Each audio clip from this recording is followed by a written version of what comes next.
થરા ખાતે વર્ષો જૂની પરંપરા મુજબ થરેચા પરિવાર પ્રજાપતિ સમાજના કુળદેવી શ્રી બ્રહ્માણી માતાજીના મંદિરે 14મો નવચંદી યજ્ઞ શ્રદ્ધાપૂર્વક સંપન્ન થયો.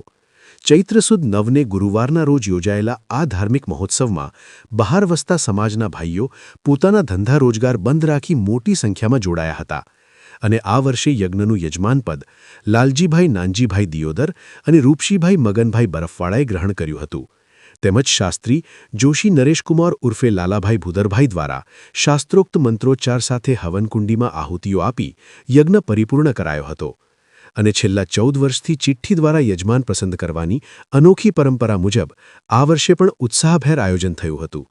ત્યારે આ પ્રસંગે મહેસાણા કચેરી અધિક્ષક મહેશભાઈ આર પ્રજાપતિ, પ્રેસ પ્રતિનિધિ મંડળના ઉપપ્રમુખ નટુભાઈ પ્રજાપતિ, પાલિકા કારોબારી અધ્યક્ષ રસિકભાઈ પ્રજાપતિ સહિત સમાજના અગ્રણીઓ અને નવયુવાનો હાજર રહ્યા હતા.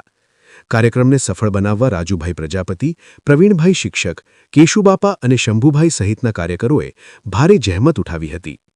અહેવાલ પૂનાભાઈ પ્રજાપતિ, ઓગળ, બનાસકાંઠા.